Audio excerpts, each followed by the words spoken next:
Hello, അസ്സലാമു അലൈക്കും. ഇപ്പം നമ്മൾ വീട്ടിൽ തന്നെ എത്രയും പെട്ടെന്ന് തയ്യാറാക്കാൻ പറ്റുന്ന ഒരു അച്ചപ്പത്തിൻ്റെ റെസിപ്പി ആയിട്ട് വന്നിട്ടുള്ളത് കേട്ടോ.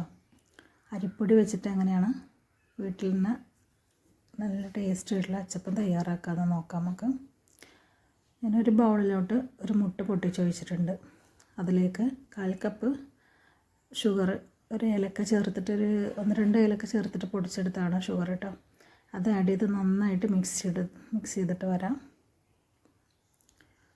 നന്നായി മിക്സ് ചെയ്തതിന് ശേഷം നമ്മൾ തേങ്ങാപ്പാൽ ഒഴിച്ചിട്ട് ഈ മാവിന് റെഡിയാക്കാനുള്ള തേങ്ങാപ്പാലിലാണ് കേട്ടോ. അപ്പോൾ അതിനുള്ള തേങ്ങാപ്പാലൊന്ന് ഈ മുട്ടയിൽ നന്നായിട്ട് മിക്സ് ചെയ്തെടുക്കുകയാണ്. ഇത് നന്നായിട്ട് മിക്സ് ചെയ്തെടുക്കണം. ഇനി ഇതിലേക്ക് നമ്മൾ 1 കപ്പ് അരിപ്പൊടിയാണ് ചേർത്ത് കൊടുക്കുന്നത് കേട്ടോ.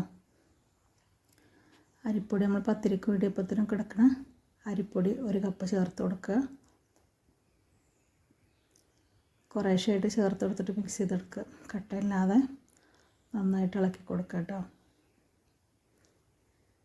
ഇതിലിട്ട് നമ്മൾ വെള്ളം ചേർക്കുന്നില്ല, തേങ്ങാപ്പാലിലാണ് ഈ ഒരു മാവ് തയ്യാറാക്കുന്നത്. ഈ 1 കപ്പ് അരിപ്പൊടിയിലേക്ക് 1/2 കപ്പ് മൈദപ്പൊടിയാണ് എടുക്കുന്നത് കേട്ടോ. മൈദ കൂട്ടിയിട്ടും നമ്മൾ നന്നായിട്ട് കട്ടയില്ലാതെ ഇത് നന്നായിട്ട് മിക്സ് ചെയ്തെടുക്കുക. നന്നായിട്ട് മിക്സ് ചെയ്തെടുത്തിട്ടുണ്ട്. ഇനി നമ്മൾ ബാക്കി തേങ്ങാപ്പാലോട് ഒഴിച്ചിട്ട് പാകത്തെ ഒരു ലൂസാക്കി എടുക്കുക. വെള്ളം ചേർക്കുന്നില്ലല്ലോ, അപ്പോൾ തേങ്ങാപ്പാൽ തന്നെ ഒഴിച്ചിട്ട് കട്ടല്ലാതെ അത് നന്നായിട്ട് ഇളക്കി യോജിപ്പിച്ച് കൊടുക്കുക കേട്ടോ. വേണ്ട, അപ്പോൾ നമ്മൾ മാവ് ഈ ഒരു പരുവത്തിലാക്കി എടുത്തിട്ടുണ്ട്.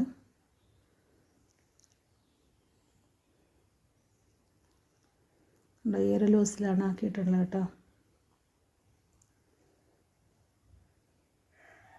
നമ്മളൊരു സ്പൂൺ ഇട്ട് നോക്കിക്കഴിഞ്ഞാൽ സ്പൂണും ഇങ്ങനെ പറ്റി പിടിച്ചിട്ടില്ല, ആ ഒരു അവസ്ഥയിലാണ്. അതുകൊണ്ട് ഈ ഒരു ലൂസിലാണ് നമ്മൾ റെഡിയാക്കി എടുക്കേണ്ടത്. വെള്ളം ചേർക്കേണ്ട. ഇനി ലൂസ് ആക്കണമെങ്കിൽ തന്നെ തേങ്ങാപ്പാൽ ഒഴിച്ചിട്ട് ചെയ്താൽ മതി. ഇതിലേക്ക് ആവശ്യത്തിനുള്ള ഉപ്പ് ചേർത്ത് കൊടുക്കുക. കുറച്ച് കറുത്ത എള്ളൂടി ചേർത്ത് കൊടുത്തിട്ടുണ്ട് കേട്ടോ. അപ്പോൾ നമ്മളെ ബാറ്റർ ഇവിടെ റെഡി ആയിട്ടുണ്ട്. നമുക്കിത് ചുട്ടെടുത്തിട്ട് വരാം. നമ്മളൊരു പാനിൽ എണ്ണ ഒഴിച്ചിട്ട് നമ്മൾ അച്ച കുറച്ച് സമയം അതിലിട്ട് വെക്കണം. അത് നന്നായി ചൂടായതിനു ശേഷം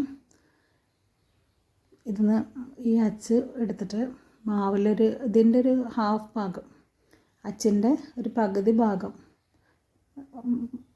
മാവിൽ മുക്കി കൊടുക്കുക.